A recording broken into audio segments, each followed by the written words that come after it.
Vous trouvez que vos pages HTML sont encore trop simples? Dans cette vidéo, nous allons apprendre à donner de la vie à nos sites grâce aux couleurs et aux arrière-plans en CSS. À la fin de cette leçon, vous saurez créer des pages beaucoup plus attrayantes. C'est parti!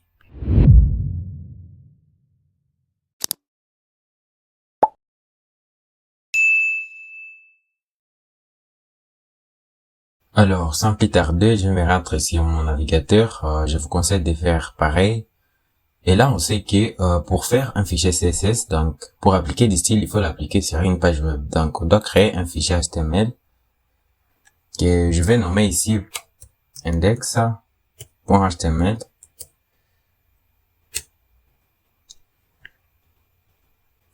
Et une fois là, je génère la structure de base du langage HTML avec point d'exclamation puis entrée. Une fois qu'on a ça, on a qu'à modifier les titres. On met notre titre, par exemple, cours CSS. Et voilà. Et puis, on va travailler dans notre body ici. On va d'abord créer quelques éléments qu'on va après styliser dans notre CSS. Par exemple, si je crée un H1, un titre, je fais un bienvenue sur notre cours CSS, tout simplement. J'ai créé aussi un autre élément qui est un paragraphe. Et là, je fais aujourd'hui, nous allons voir, nous allons apprendre, je préfère ça, nous allons apprendre les couleurs et les arrière-plans.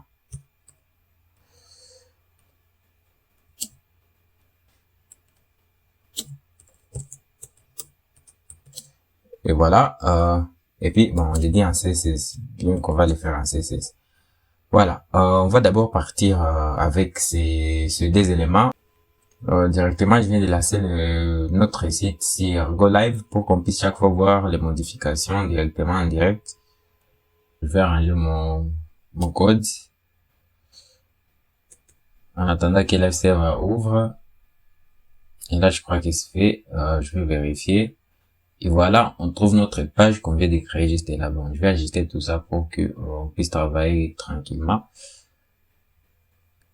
Voilà. Comme ça, on aura notre site ici à gauche et on va coder ici à droite. Voilà. Je vais cacher ça. Et on a ça. Maintenant, on commence dans notre style CSS. On va mettre maintenant notre style pour styliser ces éléments ici qu'on a fait dans notre fichier HTML. Pour commencer, on va faire notre CSS général qui va toucher toute la page web avec star. Et puis, on va y mettre notre style là-dedans. Donc, on définit d'abord notre margin. Donc, les marges, on réinitialise tout, on met à 0. Les marges extérieures, on met à 0. Et puis ici, padding, donc marge intérieure, on met aussi à 0. Et puis ici, box sizing, aussi, on laisse à border box. Voilà. C'est après ça maintenant qu'on va toucher tout notre body. Donc on veut d'abord définir en quelque sorte les paramètres de base, donc les paramètres généraux pour notre page web. Voilà. Pour les body cette fois-ci, on va l'appliquer. Donc on va choisir les styles qu'on va utiliser, les polices. Pour mettre des polices, c'est avec la propriété font family. Et puis moi je choisis celle-là. Il faut choisir celle que vous voulez. Et aussi, padding de 30 pixels seulement pour les body. Parce qu'on veut faire une bannière en quelque sorte. Donc, pour ça seulement. Vous allez voir, juste quand on touche les paragraphes et les titres, je mets un background, juste ça, un background de, bon, je vais le faire en hexadécimal, F4, F4, F4, voilà. Donc c'est dit blanc, mais pas comme tel. Et voilà, maintenant on commence, on va toucher nos P, donc nos éléments ici, nos textes. Je commence par H1. Voilà. Ici, qu'est-ce qu'on va faire? Tout d'abord, on va définir la couleur de notre titre. Donc, on va taper la propriété color. Et puis ici, j'ai choisi la couleur bleue au préalable. Bon, il faut mettre celle que vous voulez. Et puis, text align. J'aligne les textes au centre, donc center. Et puis, j'ai défini les marges. Donc, les marges d'en dessous, donc margin bottom, qui sera de 20 pixels. Et là, on doit voir les rendus. J'enregistre et on ne voit rien. Eh ben, pourquoi? Voilà. Il faut aller ici dans notre fichier HTML et vérifier bien qu'on a relié notre fichier HTML à notre fichier CSS. Et là, on voit que ce n'est pas encore fait, donc, on est obligé de le faire d'abord. Et ça se fait où? C'est dans les heads. C'est dans les heads qu'il faut le faire avec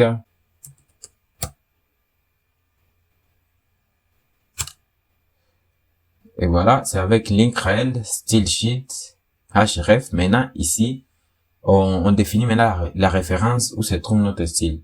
Pour notre cas, notre style est dans les mêmes fichiers que notre index.html. Donc, on n'a qu'à mettre les noms de notre fichier, style.css. Et voilà, j'enregistre. Une fois que j'enregistre, ici aussi, j'ai les HTML, on va directement voir que notre site ici vient de se décorer et on vient d'avoir les rendus que nous voulons. Donc, tout ce qu'on vient de définir ici dans les CSS, on les voit bien ici dans les HTML. Par exemple, ici, pour notre H1, on a défini une couleur de texte qui est de la couleur bleue. Et on voit bien ici que c'est la couleur bleue. Et puis, text align center, on a aligné tous les textes au centre et c'est bien le cas. Margin bottom. La marge d'en dessous, cette marge ici, on a défini 20 pixels et là, c'est bien 20 pixels. Qu'est-ce qu'on va faire ici? On va toucher cette fois-ci l'épée. Cette fois-ci, on va l'appliquer la propriété color, donc color, qui est de la couleur. Bon, on peut même le faire en hexadécimal, en vous habituant aussi toutes les méthodes de décodage de couleurs. Voilà. Et puis font size, on y met à 18 pixels. Et notre margin bottom toujours, on met aussi 30 pixels. Et là, on va voir les rendus que ça va nous donner. J'enregistre. Et voilà. On a bien ça. Donc, on a défini la couleur de notre épée, qui est celle-là. Donc, un peu la couleur, c'est une couleur noire, mais pas trop noire. Et puis, un font size, c'est-à-dire la taille de la police, de 18 pixels, et un margin bottom, donc la marge d'en dessous, de 30 pixels. Voilà. Et là, on va continuer. On vient de toucher tous nos éléments qu'on a définis, donc on doit d'abord venir ici dans notre HTML et d'ajouter d'autres éléments pour qu'on puisse faire plus de pratiques en CSS. Et voilà, qu'est-ce qu'on va ajouter? Je vous conseille ici de créer un div. Bon, juste ici en bas, après l'épée, c'est ça. Voilà, ici on crée un div. Ces divs, on les donne une classe qu'on nomme hero. Donc, on veut créer une hero section. Et puis, ici, on y met en titre HD. Cette fois-ci, on nomme ça image d'arrière-plan. Image d'arrière-plan.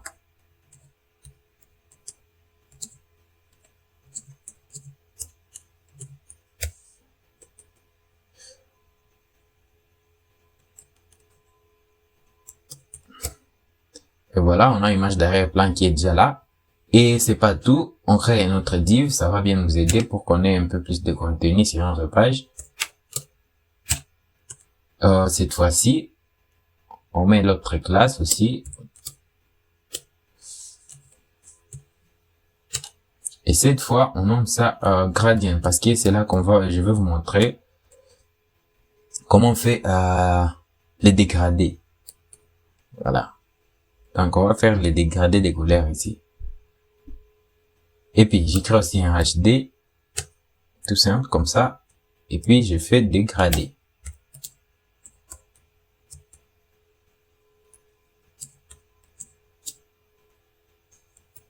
En CSS. Je préfère mieux ajouter une autre section ici, un autre div. Je veux qu'on ait plus de contenu qui est possible pour apprendre toutes les notions. Et là, dans notre div, on met une classe, donc on va nommer box tout simplement. Et puis là-dedans, on y crée un P. Bon, ou soit même comme ça, parce que c'est déjà une balise. Ceci est une boîte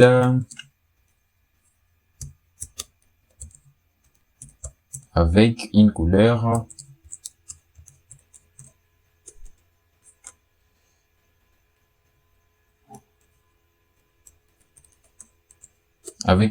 de fond. Voilà, tout simplement, on fait ça, et puis j'enregistre. Je viens ici dans notre CSS, on voit bien qu'après avoir enregistré, toutes nos sections viennent d'apparaître ici qu'on vient d'ajouter. Malheureusement, c'est pas bien stylisé, donc on va arranger tout ça dans notre CSS. Et c'est là qu'on va commencer d'abord par notre box.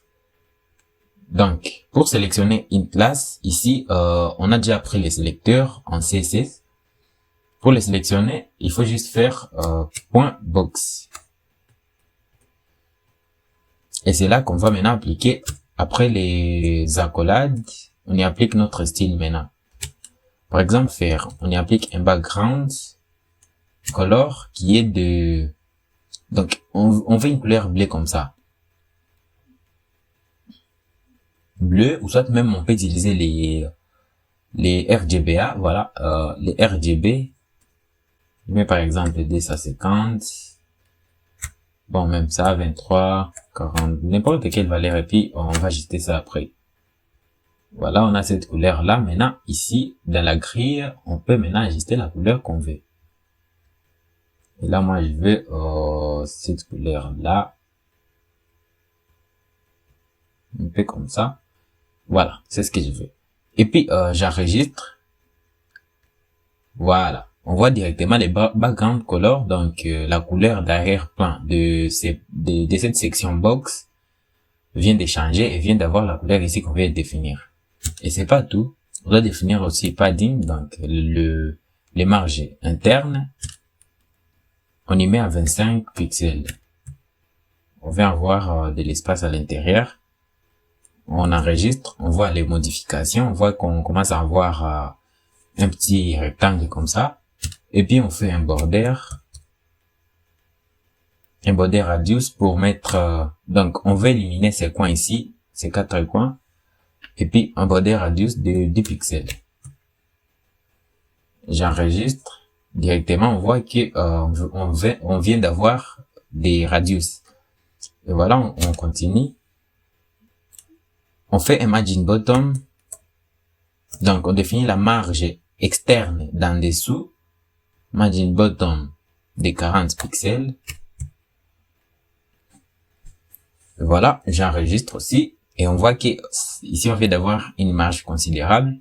Et là, on peut s'arrêter là pour cette section. Maintenant, on passe à l'autre section. On rentre ici pour voir de quelle section il s'agit. Donc, c'est la section Hero. Voilà. On touche la section Hero aussi. Point Hero comme ça. Voilà, c'est ici qu'on applique notre CSS pour Hero aussi. Width, donc la largeur de Hero, on met ça à 100%, donc ça doit prendre 100% de sa largeur. Ça c'est simple. Et Hey, La hauteur, ça doit prendre, là on définit maintenant, on personnalise, donc on met 350 pixels. Il faut y aller en voyant les rendus. Voilà. On a ça. Et puis aussi on y applique un background color. Bon, cette fois-ci on va appliquer un background image parce que c'est l'objectif même, il faut pas oublier. Un background image au lieu de background color. Voilà, c'est là, background image. Et puis on fait URL. Maintenant on définit l'adresse de notre image. Voyons ici dans l'hiérarchie de l'arborescence de nos fichiers. On est ici dans l'image et puis on a des images que j'ai préparées à l'avance, dans le background, tout ça. Et puis on va trouver ces images ici.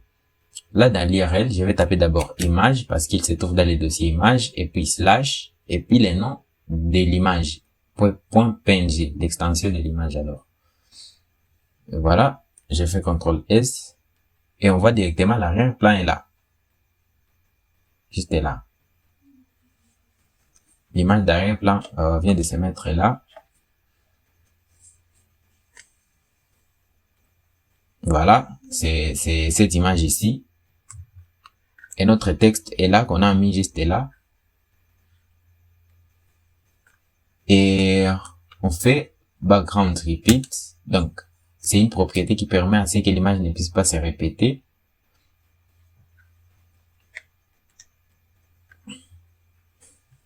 C'est là, background repeat. On fait non repeat. Donc, l'image ne doit pas se répéter. J'enregistre. Ben, on a ça. Pour voir bien les rendus ici, bon, il faut d'abord spécifier une autre propriété CSS, c'est très important aussi, qui est background position, c'est très important aussi. Et puis on doit fixer ça à centre, donc l'image doit être centrée. Et l'autre background size. Et puis on donne ça à cover. Comme ça. Et puis c'est pas tout. On a déjà dit position center, ça va centrer notre image. Il faut aussi faire background attachment au scroll. Background attachment.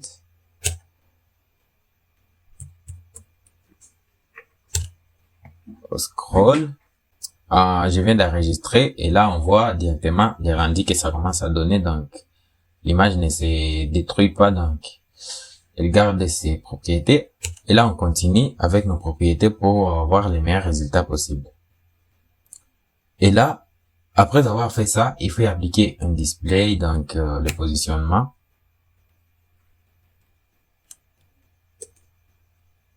Il faut y appliquer un display maintenant. Flex, donc on met cette section en ligne, voilà. Et puis justify content center, les éléments doivent être au centre. Donc on y applique un justify content et puis on place ça au centre. Et puis c'est pas tout, align item, on aligne les éléments au centre. Item centre. Voilà, toutes ces propriétés, il faut mettre en tête, donc il faut pratiquer pour maîtriser toutes ces propriétés. C'est avec la pratique que ça rentre. Et puis color, on donne aussi une couleur de notre texte avec la propriété color, parce que c'est elle qui s'occupe de ça.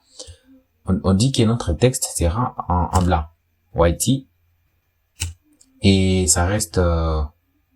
je peux y appliquer aussi font size, bon, la taille de la police, c'est aussi nécessaire. Font size de 35 pixels.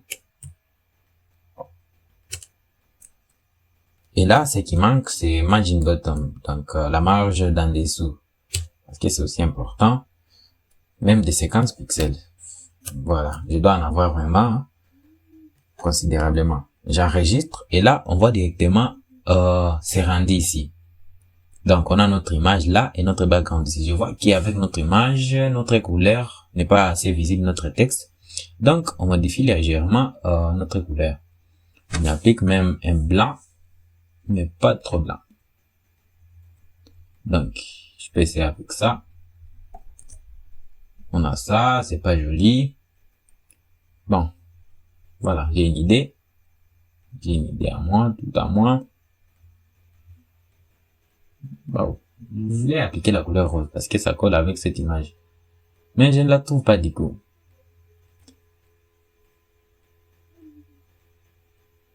Bon, je vais continuer de chercher. Je vais la trouver ici, quelque part ici. Voilà. C'est quelque part là.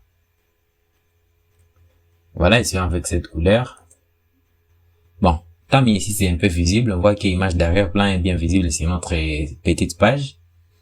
Et on commence à voir que vraiment les CSS commencent à rendre les choses vraiment intéressantes. Et vraiment, c'est bon. Maintenant, on passe à la dernière notion, vu qu'on vient de maîtriser comment appliquer une image de background. Et si vous voulez aussi ici, vous pouvez appliquer des linéaires gradients, ou soit y appliquer des border radius pour enlever ces petits coins, si vous le voulez, mais moi je préfère laisser comme ça. C'est le même principe qu'ici aussi, juste là. Et on continue avec les propriétés qui suivent. Cette fois-ci, on va toucher quelle section? C'est ce qu'il faut voir. Cette fois-ci, on va toucher gradient. Donc, on va sélectionner ici gradient, puis gradient. Voilà, c'est ça. Et puis, qu'est-ce qu'on va donner à gradient cette fois-ci? Il faut réfléchir, tout dépendamment de notre style. Ici, il faut savoir que on veut la propriété hey. Donc, gradient, c'est quoi en fait? C'est juste pour faire des dégradés. Par exemple, une couleur qui commence ici, mais ça commence à s'interrompre, pour soit des couleurs qui se mélangent sur une page. Vous les voyez sûrement quelque part, mais c'est comme ça qu'on le fait. Hey, donc, on donne la hauteur de 250, faut attendre 250 pixels. Si ça ne colle pas, il faut agir en conséquence, donc modifier. Et puis, ici aussi, on y applique un background. Maintenant, on choisit linéaire gradient. Bon, le linéaire gradient simple, c'est celui qu'on va appliquer ici.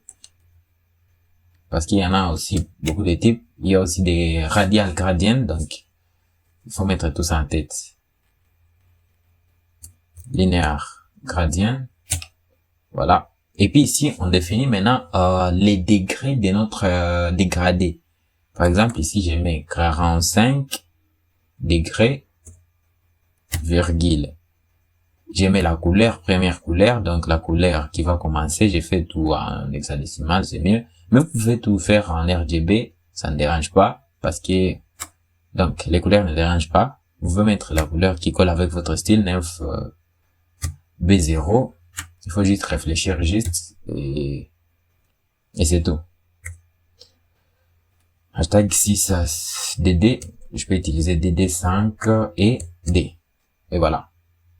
Je vais mélanger les bleus et les bleus ciel en quelque sorte. C'est simple de le faire avec la méthode RGBA. Mais ça c'est court, mais je vais vous montrer aussi la différence. Bon, je vais d'abord enlever cette fenêtre, voilà, pour que tout soit visible. Et là, j'enregistre. Et on va voir notre page juste là en dessous. Rien encore. Pourquoi? Voyons si on a bien sélectionné les éléments. Gradient. Voilà. Gradient. Bon. Tout va bien. Tout va bien, tout va bien. Ok. Donc, on continue avec notre code d'abord.